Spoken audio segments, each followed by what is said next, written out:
lime cake, not a key lime pie, but a key lime cake. And I am going to use the stack cooker, just the cover actually. So I know Vonnie talked a little bit about the stack cooker. This key lime cake is in a wonderful recipe booklet that we had from Tupperware many years ago, but I will post it. So basically you're going to take a 9-ounce box of Jiffy cake mix. So the Jiffy boxes are just those little 9-ounce boxes of cake mix over in the cake section. You're going to do a cup of water, and you're going to do 1 egg. So you're not going to follow the instructions on the cake mix per se. You're going to follow those instructions, which are super easy. And we're going to mix that together.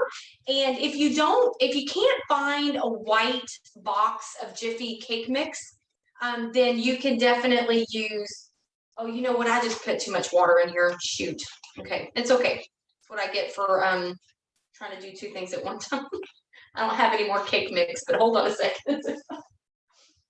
Okay, we're going to improvise. We're going to add a little bit more cake mix to that water and see if I can't make it work. I think I can. Okay, so you're going to do a 9-ounce box of cake mix in the little Jiffy boxes. And if you can't find white, you can use yellow. I have used a yellow cake mix many, many, many times because I cannot find the white Jiffy box. And if you can't find a white gluten-free Jiffy box, because guess what, they don't make them, I just buy a gluten-free cake mix, either white or yellow, and I just use a cup of cake mix, and it works perfectly. Okay, so that's how I get around that.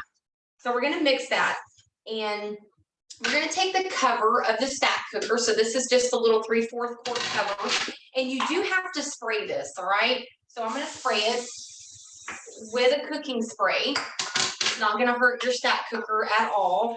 And I'm going to pour in our cake mix. Okay. And I'm going to put this in the microwave for 5 minutes on, let me just make sure I don't mess up, on 70% power. Okay, so let me put that in there, and then I'm going to tell you a little bit more about what we're going to do. Okay, so on your microwave, if you have a button that says power level or power, that's how you change your microwave setting, your power level. It's just going to tone the microwave down so it's not cooking. You'll probably hear it change kind of like frequencies. You'll hear it kind of hum up and hum down. It sounds like it turns off for a little while and keeps running the fan. It's because the way that it cooks with that power level. Power level is pretty important when you're microwave cooking, so pay attention to that. Okay, while that's cooking, I'm going to take our quick shake container, and I am going to add a 2/3 cup of sweetened condensed milk. So you want to make sure you give that a little shake.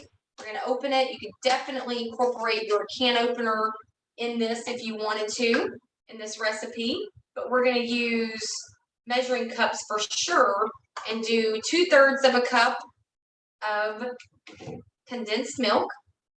We're also going to put in 2 tablespoons of milk. Okay, so 2 tablespoons of milk. And I've already got that pre-measured in my little Tupper Mini here, in a little smidget container. And then we're also going to do a 1/2 cup of heavy whipping cream. I didn't want to let that sit out, so I had that in the fridge. So a 1/2 cup of heavy whipping cream. Okay. And then we're going to put in some lime juice, which is by far the best part of this whole recipe because some lime is going to give it lots and lots of flavor. So you could definitely incorporate your knife sharpener. You could put in your cutting board. And then, of course, we're going to use our zest and press. Okay, so Inky says dry side up. I say wet side down. Okay, so you're going to cut your citrus in half, and then you're going to drop it down. I always tell people the holes are in the bottom, so the juicy part needs to go down towards the bottom. Okay, and we're going to squeeze a lime. And little tip on your limes, if you want to get your lime really good and juicy and nice and soft, you can give it a good roll on the countertop. Before I squeeze this one, I am going to zest with our zester that comes up with our zest and press. I'm going to hold it over and just zest it right inside of there. You want to stop your zest once you get to the white part of your rind. because then the flavor is going to be bitter. The green or the top layer of your citrus, when you zest it, has more flavor in it than the actual juice. You can zest it over, or you can put the zester down inside of here, and you can zest, and then you can use a tablespoon to pull out, or a teaspoon to measure out inside of there, okay? But the zest and press is absolutely one of my favorites, and I'm sure it's going to be one of your customers' favorites as well. If you haven't been selling that, you need to make sure that you start talking about it, because it is absolutely a very crucial part of your kitchen. Okay, so we've got, just to recap, we've got 2/3 cups of sweetened condensed milk, half a cup of heavy whipping cream, milk, 2 tablespoons of milk, and we're also going to put in our little paddle whip up here. Drops it right down inside our little wheel, and then we're going to take our cover of our quick shake, make sure we've got it locked on, and we're going to shake this and get it nice and mixed up. It's going to kind of start firming it as well and start thickening it. And then I'm going to show you with our beautiful Tupperware Eco Straw how we're going to put some beautiful holes in that cake and let all of this icing get down inside of it. So this is kind of like a self-icing. You don't have to icing it later. We're going to let it sit in the refrigerator for about an hour just to get really nice and cold. This is a refrigerated cake that we want to keep in the refrigerator, and it lasts. You can even put pieces of it in the freezer and thaw it out as you want it, because I have definitely done that before. All right, so we've kind of got that thickened. If you do it too much, you'll kind of turn it into really thick, and it won't pour out. So I want to make sure we don't do that. Perfect. Okay, so I've got 26 seconds on my cake. This is our eco-friendly straw set. It's sold in this beautiful peach little pouch. And it comes with 4 of your straws and 4 of your extenders.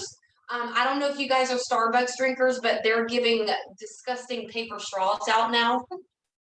And I can't do a paper straw. So I'm like, okay, Alexis, I told my daughter yesterday, we have to have the Tupperware straws in our car. So you definitely want to have these in the car. And the greatest thing about this is one side can be for clean and one side can be for dirty. And that way you can bring them in the house and clean them in the dishwasher. It also comes with this beautiful, cute little tool that you can clean down inside of it, which is what I definitely use when I'm using this to make my cake tonight.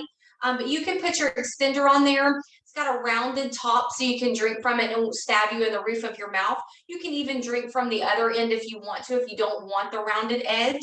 But it's a great piece for college students, people that live in states where, plastic straws are just not happening, or if you're a Starbucks lover and you don't want that paper straw. Okay, so what we're going to do with our cake is I'm going to take the cake out. You can see that the cake has a little bit of little middle right there that needs to be cooked a little longer.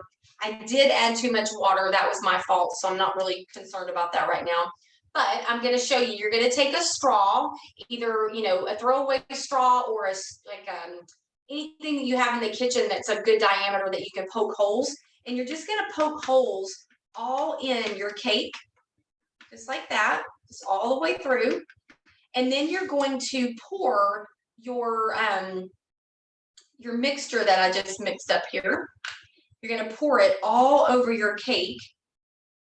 And it's going to sink in and seep in and then cause a beautiful covering, icing on the top, but also it's going to seep down into that cake and make it extremely, extremely moist. So I'm going to set that in the refrigerator or the freezer for up to an hour.